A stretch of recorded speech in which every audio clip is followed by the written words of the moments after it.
name is CA Gautam Kumar, and today we'll be discussing about the new tax regime which is introduced by our finance minister in the recent budget in financial year 2021.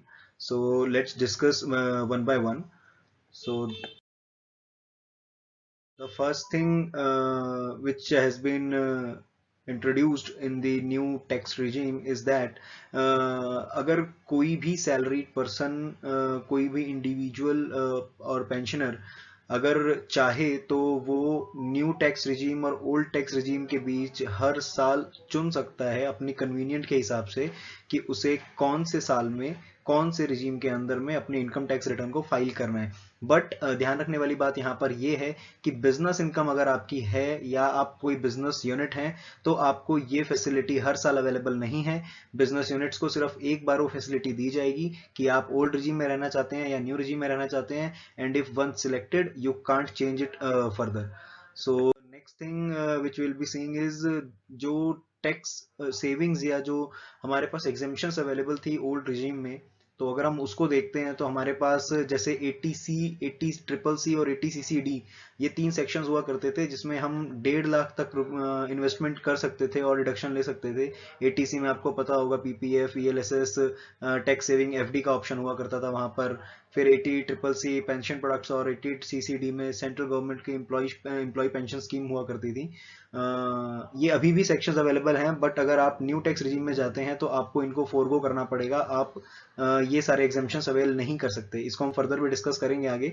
उसके अलावा एक section था 80CCD1B, तो उसके अंदर जो आप देख सकते हैं जो एडिशनल एग्जामेशन हमें मिला करती थी 50,000 रुपीज की, वो नहीं मिलेगी अगर हम न्यू टैक्स रिजीम में जा रहे हैं तो। उसी तरीके से हमारे पास सेक्शन 80D हुआ करता था एक, और 80D में हमको मेडिकल इंश्योरेंस जो हम फैमिली के लिए और पेरेंट्स के लिए पे करते हैं उसकी डिडक्शन हमें मिला करती थी। वो डिडक्शन अब हमको अवेलेबल नहीं होगी न्यू टैक्स रिजीम में। 80DD में आपको जो मेंटेनेंस और मेडिकल ट्रीटमेंट डिपेंडेंट डिसेबल्स के लिए जो मिलता था वो भी आपको नहीं मिलेगी एग्जाम्पशन उसकी। 80DDB में जो सर्टेन टर्मिनल डिजीज और एलिमेंट की वजह से आपको जो ट्रीटमेंट आपने कराया है उसका जो रिडक्शन मिलता था वो भी आपको नहीं मिलेगा। या अगर कोई फिजिकली डिसेबल्ड असेसी कोई भी अपना इलाज कराता है तो उसके केस में 80U में रिडक्शन मिला करता था, वो भी आपको यहाँ पर नहीं मिलेगा। अगर मैं बात करूं interest payable on education loan की, तो जो इंटरेस्ट हम एजुकेशन लोन पर पे करते थे 80E में उसका रिडक्शन मिला करता था, वो भी रिडक्शन अब अवेलेबल नहीं होगा। सेक्शन 24 की अगर मैं बात करूं तो हाउस प्रॉपर्टी इनकम में हम सेक्शन 24B से एक इंटरेस्ट एक्सपेंस माइनस किया करते थे। जो हाउसिंग लोन या होम लोन इंप्रूवमेंट लोन पे इंटरेस्ट हम पे करते थे वो सेक्शन 24 में हमें एक डिडक्शन मिला करती थी, वो भी हमें अवेलेबल अब नहीं होगी। उसके अलावा अगर मैं बात करूं सेक्शन 80G की, तो 80G में जो हमें डोनेशन हम पे करते थे चैरिटेबल ट्रस्ट को, चैरिटेबल इंस्टीट्यूशंस को, उन डोनेशंस की रिडक्शन हमें 80G में मिला करती थी, वो भी अब से हमें अवेलेबल नहीं होगी। जो साइंटिफिक रिसर्च और रूरल डेवलपमेंट के लिए हम डोनेशंस दिया करते थे उसकी रिडक्शन हमें मिला करती थी 80GGA में, जो रिडक्शन अब हमको अवेलेबल नहीं होगी। 80GGC की अगर मैं बात करूं तो यहाँ पर हमें पॉलिटिकल पार्टीज को जो हम डोनेशन देते थे उसकी रिडक्शन हमें मिला करती थी, वो भी अब हमें नहीं मिलेगी न्यू टैक्स रिजीम में।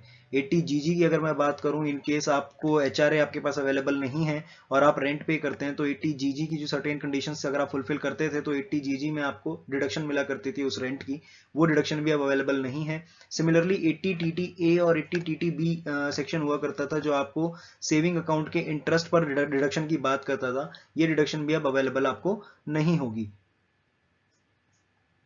अगर हम बात करें जो हमारे टैक्स स्लैब रेट्स में चेंज आया है ओल्ड वर्सेस जो न्यू टैक्स स्लैब रेट हमारे इंट्रोड्यूस हुए हैं, उसके अकॉर्डिंग अगर आप देखेंगे तो आपको दिखेगा कि यहाँ पर जो हमारे पास पहले अप टू 2.5 लाख एग्जेम्प्ट हुआ करता था वो अभी भी एग्जेम्प्ट है।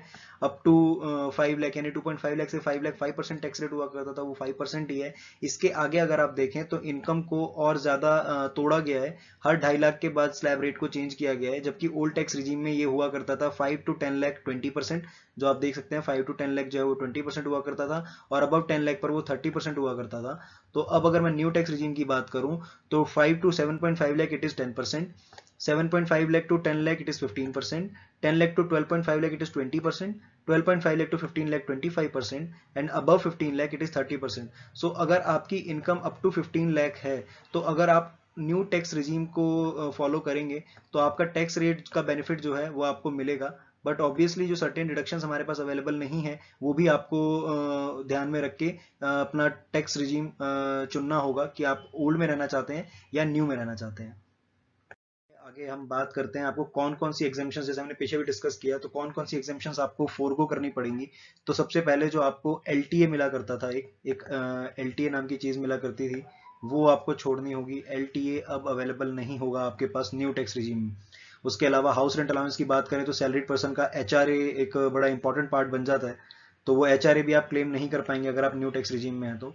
स्टैंडर्ड डिडक्शन एक 50,000 की मिला करती थी, आप ये भी अवेलेबल नहीं है, आपको ये भी अवेल नहीं कर पाएंगे। 80 टीटीए टीटीबी की डिडक्शन हमने जैसे डिस्कस किया, interest on saving account for individuals and senior citizen, ये भी आपको अवेलेबल नहीं होगी। उसके अलावा मोस्ट कॉमनली जो डिडक्शंस हम क्लेम करते थे 80C के अंदर, 80C के अंदर 30 डिडक्शंस हैं, वो सारी डिडक्शंस भी आपको अवेलेबल नहीं होंगी। आगे अगर हम बात करें तो जो हमारे पास 80D में मेडिकल इंश्योरेंस प्रीमियम की रिडक्शन अवेलेबल हुआ करती थी, वो भी अब हम लोगों को अवेलेबल नहीं होगी।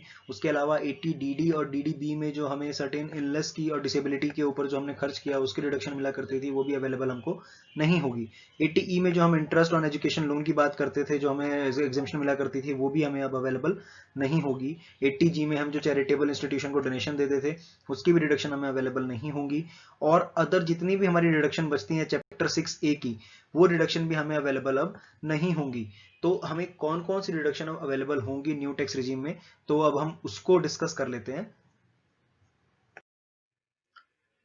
तो अगर मैं बात करूं कौन कौन सी रिडक्शन हमें अवेलेबल होंगी, तो उसमें जो सबसे पहली रिडक्शन हमें अवेलेबल है, अगर हम ईपीएफ अकाउंट से कोई भी अमाउंट विड्रॉ करते हैं तो हमें उस जो हमने विड्रॉ किया है उस पैसे पर कोई भी टैक्स देने की जरूरत नहीं है, वो टैक्सेबल नहीं होगा अमाउंट, अगर वो 5 ईयर कॉन्टिन्यूस सर्विस के बाद मैंने उसे विड्रॉ किया है।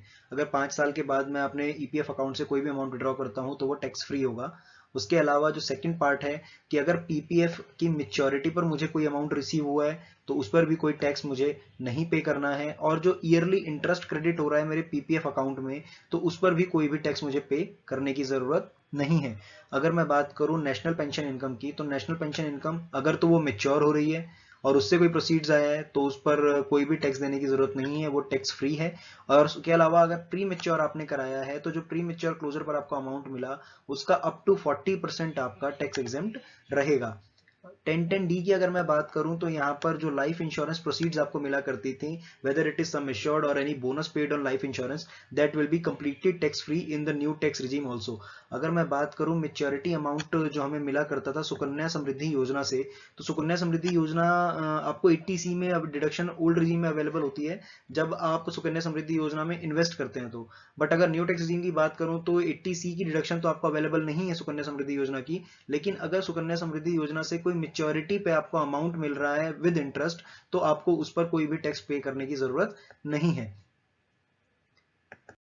हम अगर आगे बात करें तो जो कन्वेंस अलाउंस हमें मिला करता था वो अभी भी यहाँ पर अवेलेबल है, उसका आप डिडक्शन ले सकते हैं। उसके अलावा पोस्ट ऑफिस के सेविंग अकाउंट पर 3500 रुपीज तक का आपको जो बेनिफिट मिला करता था टैक्स बेनिफिट, वो अभी भी आपको मिलेगा। 3500 तक अगर आपने इंटरेस्ट कमाया है अपने पोस्ट ऑफिस सेविंग अकाउंट पर तो वो फ्री फ्रॉम टैक्स रहेगा। उसके अलावा अगर आपको कोई भी स्कॉलरशिप मिली है एजुकेशनल कॉस्ट को मीट करने के लिए तो वो भी आपका 1016 में एग्जेम्प्ट रहेगा, उस पर भी कोई टैक्स आपको पे करने की जरूरत नहीं है। अगर मैं बात करूं ग्रेचुटी की जो आपको एम्प्लॉयर से मिली है, तो इसमें दो कंडीशंस हैं कि अगर आपको अपने 5 साल अपनी सर्विसेज रेंडर करी है एम्प्लॉयर को और उसके बाद आपको अमाउंट जो मिला है वो अप टू 20 लाख है, तो अप टू 20 लाख अमाउंट पर आपको कोई भी टैक्स देने की जरूरत नहीं है। लेकिन अगर 20 लाख से ज्यादा मिला है तो जो ज्यादा वाला पोर्शन है वो टैक्सेबल होगा। लीव एनकैशमेंट की अगर मैं बात करूं तो अगर आपको कोई भी लीव एनकैशमेंट मिला है रेजिग्नेशन पर या रिटायरमेंट पर तो अप टू 3 lakhs जो है वो आपका एग्जेम्प्ट रहेगा। So let's see some illustrations जो भी हमने अभी डिस्कस किया न्यू टैक्स रिजीम और ओल्ड टैक्स रिजीम में क्या टैक्स कैलकुलेशंस रहेंगी और किस तरीके से जो रिडक्शंस हमें अवेलेबल हैं या जो हमें फोरगो करनी पड़ेगी उनका क्या इम्पैक्ट रहेगा। तो अब हम उनको एग्जाम्पल के तौर पर देख लेते हैं। अगर मैं एग्जांपल की बात करूं तो अगर अमाउंट मैंने यहाँ पर 7.5 लाख की एनुअल इनकम ली है और विदाउट एग्जामिशन की मैं बात कर रहा हूँ, तो विदाउट एग्जामिशन में आप देखेंगे कि जो हमारा ओल्ड टैक्स रिजीम है वहाँ पर टैक्स बन रहा है 65,000 रुपीज़। और अगर मैं न्यू टैक्स रिजीम की बात करूँ तो यहाँ पर जो टैक्स बन रहा है वो बन रहा है 39,000 रुपीज़। तो जो डिफरेंस है बेसिकली वो डिफरेंस आया है टैक्स रेट की वजह से, क्योंकि स्लैब चेंज हुआ है न्यू टैक्स रिजीम में और टैक्स रेट भी अकॉर्डिंगली चेंज हुए हैं। तो आप देखेंगे उसके हिसाब से जो मेरा टैक्स कैलकुलेशन में जो अमाउंट आ रहा है 65,000 रुपीज़ ओल्ड टैक्स रिजीम में, क्योंकि मेरे पास जो टैक्स स्लैब है वो 20% का है 5 लाख के बाद। और अगर मैं बात करूँ न्यू रिजीम की तो 5 लाख के बाद जो स्लैब है वो सिर्फ 10% का है, 5 to 7.5 लाख। तो यहाँ पर जो मेरा टैक्स अमाउंट है वो कम बनेगा न्यू टैक्स रिजीम में, और ओल्ड टैक्स रिजीम में वो टैक्स अमाउंट ज़्यादा बनेगा।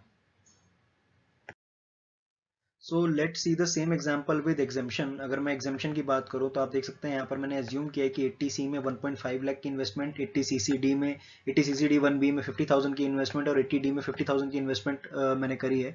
तो इसका डिडक्शन मुझे ओल्ड रिजीम में मिलेगा।